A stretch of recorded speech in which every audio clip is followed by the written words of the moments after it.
Local value chains. Really, when we look at what's happened in the world actually over the last 2 years, we've seen just how vulnerable our nations can be to external shocks. When we think of the COVID-19 pandemic, as well as the recent conflict between Russia and the Ukraine, this has really revealed how we need to become self-reliant, self-sufficient, how value creation, local value creation is important. And then if we think about COP27, which was mentioned earlier as well, we see how we have opportunity and how Africa is ideally positioned to play a central role in facilitating the world's industry's ambition to a net zero economy. So in opening up this discussion, I'd like to start by addressing Mr. Gagan Gupta. So you have been involved in the Arise, one of the, I want to call it success stories of local value creation and ecosystem building. What are some of the main lessons from Arise that you could share with us? Sure, I think so. What Arise does is really we build ecosystems. It's a very broad term. What we typically do is we go to a country, we look what the country is currently exporting raw, which we can add value, or what the country is importing, which we can do an import replacement. So if you look at a country like Gabon, which used to export round logs, we set up a whole ecosystem to transform into plywood, furniture, particle board, the entire value chain. Or for that matter, what we're doing in Benin in terms of cashew and cotton, or in Togo. Key learnings for us, for any industrialization of a country to be successful, you need 5 key things. First is what you need is soft infrastructure, which is really the policy framework, the government laws and regulations that allow investors to be comfortable to come and invest. The second thing that you need is the hard infrastructure, which is really the road, water, electricity, the basic works so investors can come and invest. I think third thing is very important is that you focus on ensuring how the industry is going to get the raw material that they want to transform on a sustainable basis long term. So how do you build the entire value chain in terms of collecting, if it's cashew nut, collecting the cashew nut from farmers, how do you ensure it's fully traceable, it's verifiable, it's legal, bring it to the industry.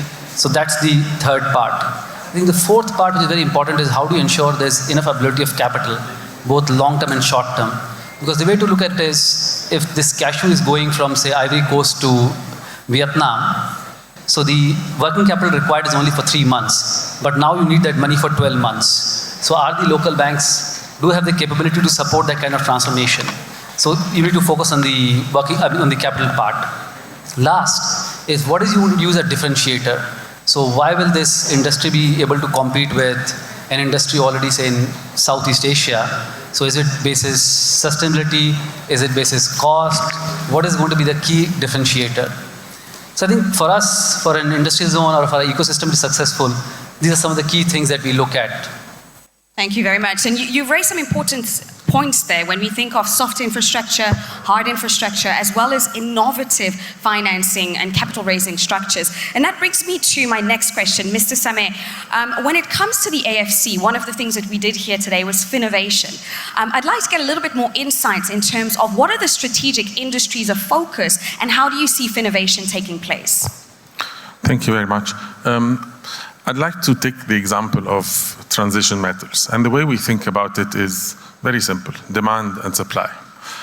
What drives demand is, in the case of transition metals, is the drive to climate change, the drive for EV vehicles. What also drives demand is geopolitics. So you have, for example, the war in Ukraine. In the last 2 months, countries have been scrambling for food, for fertilizers, for minerals, and these combinations of geopolitics plus the general drive to transition metals is what drives demand. Now, if you look at the supply side, it's a very interesting map of the world. For you to build an electric vehicle, you need to move through 5 or 6 steps. First, you extract the minerals. Second, you refine the minerals. And then you build a precursor. And then you do a cathode. You build a battery cell. You install it in a car. And then you sell it. In the future, there will be an additional step, which is recycling of that battery, but we're not there yet. China has 70% of steps 2 to 6 in the world. Africa has step one, which is extracting the minerals, exporting them to China. Now, the gap that is very interesting, which we as AFC think we can fill, is how to localize at least the first three steps, which is from extracting the mineral up to the precursor or the cathode. We have done studies on that, and we have made a strategic decision to use the metals because most of the battery metals are in Africa in abundance, whether it's lithium, cobalt, or copper, and build a precursor plant. Now, the interesting thing is that on the supply side, Europe and the US does not have these steps. They only do the battery cells at the end. So there is a gap that is very clear. We are in a very strong position because we have the minerals. We don't need to send them all the way to China and then import them back. So, and are there specific industries that you've identified? So mining, obviously, but also taking it a step forward to go all the way to refining of the minerals and then building a precursor factory. Thank you. And that was some interesting insights there. And what I find particularly interesting is this notion of taking a bigger chunk of the value chain, really, if I may say it this way. And that brings me to you, Mr. Paulo. So you have experience both in the private and the public sector, as well as in climate financing. Now, when we think global value chains and integrating global value chains from the perspective of African industries, how can we do so in a way to not only integrate global value chains, but do so in a greener manner? Yes, I think there was some very good discussion this morning about the issue of climate change and climate finance. I think my countryman Carlos was talking about the importance of negotiation. But it's also the importance of being extremely proactive strategically. And I think the white paper that was produced by AFC was a very important tool to go to Cairo. That's very important. I was involved in setting the green climate change. And the promise at that time, when the thing was structured, I was in the board for a few years, and I resigned at some point because I was very disappointed, was that there was an agreement that the money will be provided for climate finance in a much more dynamic way. So I want just people to be, to manage expectation about the issue of the finance for climate change. But to go back to what you're saying in terms of the value chain and others, there again, we shouldn't let it to the market. There will be a need for us and institutions such as AFC to be a market maker. You need to create companies that will do that. I followed the experience of Gagan because I was involved at that time together on doing the strategy on Gabon. There was a huge opposition to do the processing of the woods in when Gagan created the GOC Special Economic Zone. There was this very strong resistance, but it was a greenfield initiative. So I think it's important for us to send the signal here that many of these things that we will need to change in the value chain will have to happen through creating new companies, greenfield company. This is not a business for private equity. This is about assembling resources and partners and manager like they did in Gabon and create that. So I think it's very important that narrative to be put into place, because when you go to address the issue of the value chain and the logistic that you need, you will need to set up companies. And those companies that need to be ring-fenced, like the one in Gabon, those are kind of a special economic zone with all the ecosystem. But you have to also address also the need in terms of the corridors. So I will just insist on the fact that in the next few years, in order to implement the CFTA and to deal with the value chain, we need to create companies that will deal with this issue of value chain, bring the operators, and one concrete aspect company that need to be put in place in everything around shipping and trucking the goods, and also managing the borders, because we have signed the CFTA, but there's still huge problem at borders, and people cannot get from Togo to Benin properly, for Ghana to Lomé properly, and there's a need to manage those cross-border things physically. Absolutely. So it's all, the chain of issues, but has to be solved through companies that need to be put in place in order to manage that challenges. Yeah, absolutely, no doubt about that. And I'd actually like to get to hear a little bit more about some of the challenges that you came across. But before we get to that, I'd like to bring Mr. Koller into the conversation. So looking at, even just hearing what we've heard now, ultimately we have a best scenario case study that ended up in a way that we would desire. And so, Mr. Koller, how do you see the importance of national champions as Mr. Paulo has just said, in creating new companies, creating greenfield companies and having those examples? How important is it? Thank you, and good afternoon, everyone. I think Nigeria has a different positioning when it comes to creating value chains and ecosystems. One, because we've got a very mature oil and gas industry that's been on for over 60 years. And the Nigerian government's push of the local content policy has been a big driver of that. So over the last 20 years, more so the last 10, you now see what we call local oil companies who are becoming champions.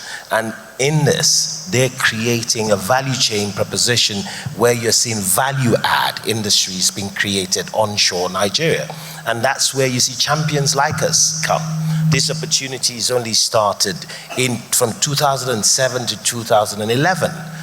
The government made a push to the international oil companies. If you're not producing these assets, government needs revenue, because government makes money only from production, not from reserves in the ground. If you look at the balance sheets of the global oil companies, they actually get value in reserves statements on their balance sheet. But the host countries only earn revenue, get taxes from production.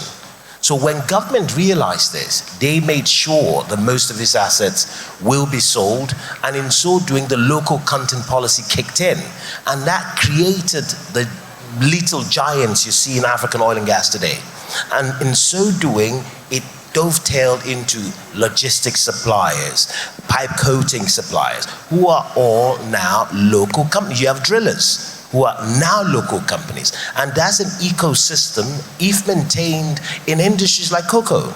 If you listen to what Mr. President from Ghana said today, Ghana, Cote d'Ivoire, Nigeria, you're talking over 75% of global cocoa production. Yet the value add on the continent is 7%. So imagine if that transformation, you insist on the continent that this must be done. You see job creation and a lot of value creation in that chain locally. And that's a changing dial for the continent. Absolutely. And to go back to you, what were some of the challenges that you came across? I think I'll share the challenges that we are facing currently. So a good example, we are now looking to do cashew transformation in Benin. So Benin does about 200,000 tons of cashew. Yes, and we are looking to do the same in Ivory Coast. So when we wanted to order machines in Vietnam, the Cashew Association told us, the government has officially told them not to export any machines for transformation to Africa. So that's the real challenge we are facing today. So if you want to actually go and place orders for cashew transformation in Vietnam, they will not be able to supply you. They will find some excuse or the other. So we went a little bit step ahead, and we actually got now somebody to come and establish a factory for manufacturing machines for cashew transformation in Benin. So I think what Paulo was saying is sometimes you have to break a little bit of the tradition and do very differently. So I think first challenge is really ensuring how do you, some of these challenges that you have not anticipated, they will come. You have to prepare to sort them out. So there's no one particular challenge, but some of these things. The second thing I think is really on human capital formation. So how do you get people trained? Because if you want to do garmenting, so we are setting up 3 textile mills in Benin, and they'll be operational next year. But how do you get people trained in garmenting and all those aspects? So how do you get people trained? That's the second aspect that we face challenge. I think the third aspect typically is how do you get competitive resources? So typically how do you ensure that you get power at right cost or other inputs at the right cost? So really addressing the power and other key inputs at the right cost. So for example, to the point you're asking, all our industrial zones are now powered by clean energy. And we are actually ensuring that all the industrial zones have their own life cycle carbon assessments. So we can actually tell you, if you process a cashew in Benin, produce in Benin, and ship it to France, what is the carbon positive impact versus taking it to, say, Vietnam or China? So I think the African industrialization will actually be very climate friendly globally, because you'll transform the resource next to where it is produced. So that really points out the importance of local value creation and ecosystems, developing our own ecosystems, our own machinery, and working together. And Mr. Abubakar, I'd like to ask you about the importance of infrastructures in unleashing the potential of industrial parks. I mean, you've worked on the Djibouti ports, the collaboration with Ethiopia, the Three-Zone Authority. How do you see this in terms of wealth creation for the country? I was also working in Nigeria, Tinkan Island, as MD. Sorry, pardon? I was working as MD in Tinkan Island port. Ah, okay, my airport. In Nigeria. So I'm almost Nigerian. So we have to see the big picture. In terms of value chain, without infrastructure, it's not going to work. I know who of you have heard about the ship size called Handymax, Afromax. Is the biggest shipper can call African port. Afromax, Panamax, Swissmax. So Canal of Panama and Suez Canal, they have upgraded the deep sea. So what we need is, we have to cross the continent, east to west, west to east, from Indian Ocean to Atlantic. We cannot talk about value chain without crossing the continent. Africa continent is the only continent to transport cargo from the east to the west and vice versa. You have to go around the continent. Cape of Good Hope, or the Suez Canal, Mediterranean Sea, Gibraltar, and then down to Nigeria. We need, and Ismail is there, is a 70 billion to cross the continent. But we can pay back in 7 years.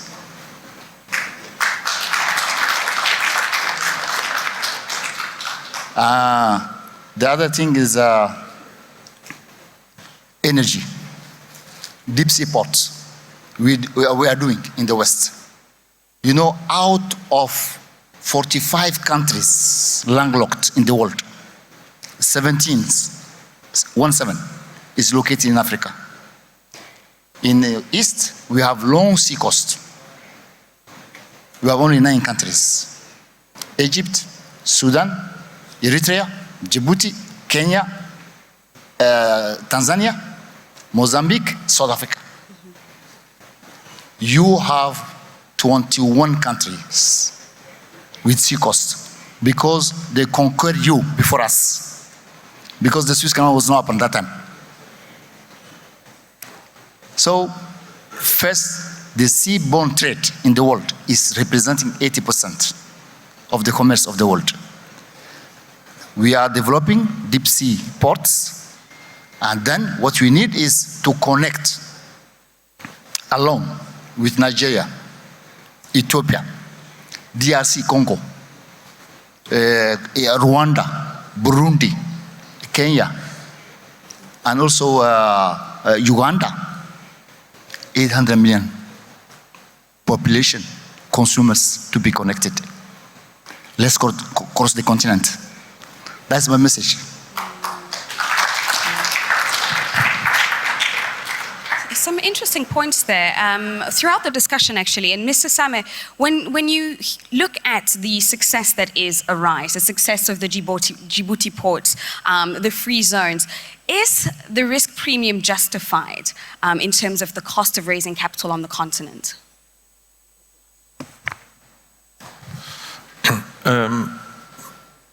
The short answer is no, but the longer answer is, if you look at the project on a standalone basis, the risk is high. if you look at a project and think, how will you transform the product? How will you move it to the nearest port, and how will you export it to realize value? Then the risk significantly goes down. And this is exactly what we do at AFC. We are not a financial institution. We are solution providers. So we look at a project, we see how can we help that project develop, get more value? How can we connect it, whether it's roads, rail, etc., special economic zones to add more value to capture part or all of the supply chain, and then the ports. So if you look at each of these pieces alone, it could be a risky project. But if you put a look at the whole chain, you immediately reduce the risk of the project. There is also the perception, I mean, I'm going to give you two examples.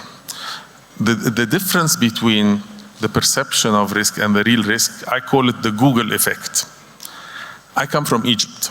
If you Google Egypt today, you will see that there was a terrorist attack 2 days ago that killed 11 security forces. If you don't know, if you're an investor, and if you don't know Egypt, if you're a Western investor, you would be terrified. But if you know Egypt, if you're part of the people in the room here, you would know that this happened in the northeast of the country, and that Egypt is a thriving country. I want to take the example, final example, I know we're running out of time, of insurance. From owning a car to owning a power plant.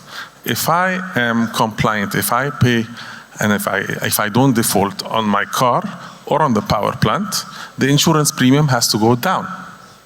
The insurance sector in Africa doesn't do that. You actually pay a higher premium every year, even though you're compliant, even though you're paying your debt. So there are areas where we have to focus on to reduce our cost and also reduce the perception of risk. Thank you. I really like what you've just, the element you've just brought there, the Google effect. In listening to what all of you have said today, I really get a sense of, firstly, a lot of opportunity, but also a lot of work. We need to get our hands down and actually move the needle, and also put some efforts into reversing the Google effect and making the Google effect work for us. I'd like to thank all of my panelists. Unfortunately, that's all we have time for. One last comment from you, Mr. Thanks to Africa Finance Corporation, we moved on energy sector. That's not our core business. But for transportation, you know, in Egypt, we had this ship, Evergreen. Yes, 400 meters. Has more power on board than the railway Djibouti to Addis. They had on board 32 megawatts. Thank you. Says my. Thank you very much. Thank you. Let's give them a round of applause. Thank you so much.